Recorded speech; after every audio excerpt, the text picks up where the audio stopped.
acting sooner rather than later would almost certainly have a very high payoff, and waiting will just increase the cost dramatically.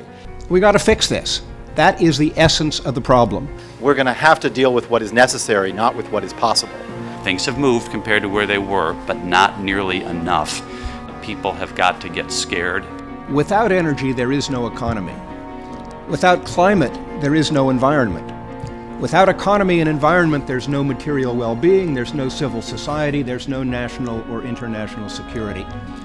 And the way the world is getting today, more than 80% of the energy its economy needs is wrecking the climate that its environment needs. Who is to blame? Is it the producers or the consumers? Is it the developed world that's been using so much energy, or the developing world that is about to expand its energy? Creating an emissions budget, and really take this analogy of just budgeting as we would in our businesses or our homes. If we know the target that we're trying to reach, the greenhouse gas concentration target in the atmosphere, we can then essentially work backwards and figure out, well, what's the emissions budget we would have to live within in order to meet that target? I argue we should start with some sort of relatively modest pricing mechanism, whether through a cap and trade or a carbon tax. And that revenue can, of course, be used for a lot of different purposes. You could use that to reduce income taxes. In addition to the price signal, you need an R&D policy. You crucially, in this country, need the state regulators to get on.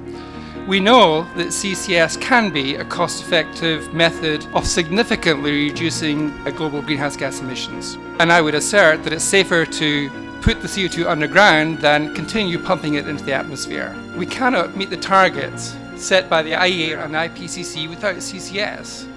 The demonstration and deployment of carbon capture and sequestration is an absolutely essential ingredient of any adequate strategy. The key thing is indeed the establishment of a carbon charge. Every way we generate electricity in this country needs a technological fix to be an equal contributor in a low-carbon world. Solar needs it, wind needs it, there's nuclear needs additional technology, coal, natural gas. I would put a 3 mil charge on every kilowatt hour of electricity in the United States. That would generate $11 billion a year. And then I would use that money to stimulate the type of R&D and deployment. If you decide that you would rather have low prices, you can forget not only independence, you'll become more dependent.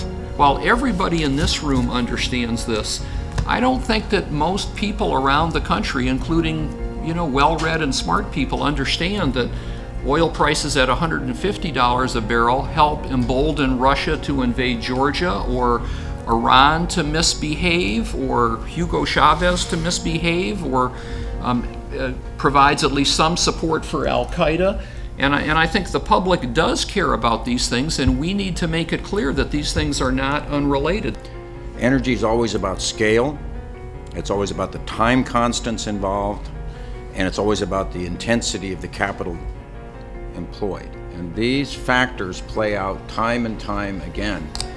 We want, on the one hand, less dependence on foreign oil, and on the other hand, we want low prices. And I think that that's inconsistent.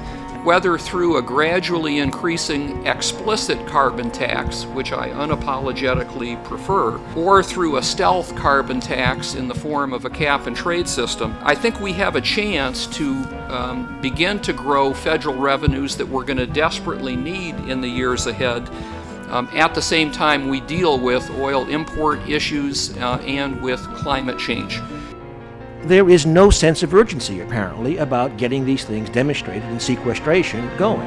And so you put one horse in the starting gate, and then you shoot it. We're not struggling so much in the renewable electricity area with building wind turbines or even to some extent large solar thermal.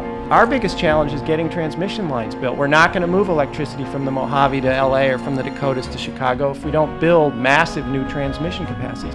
We need to be doing the things that we know how to do now and that are near coming to market, and get them out there if we want to deal with the urgency of climate change. This whole area of innovation will be for naught if we can't get over the valley of death and get large-scale deployment. And I think loan guarantees managed well by the federal government can be quite instrumental in moving those projects forward. How do you square that which requires high coordination, in a sense monopoly control to some degree? How do you square that with a free market? In Washington, you tend to think of these two domains. There's one called energy policy and one called environmental policy, and they're just separate. They're separate laws, separate regulators, separate committees. Who is going to decide on these large investment questions, and how is it going to be decided? The grid has to be built out to accommodate whatever supply mix we will have in the future. And what will our electricity supply mix be in the future? That is a tall order. We will not know until some extent we make some decisions on climate change.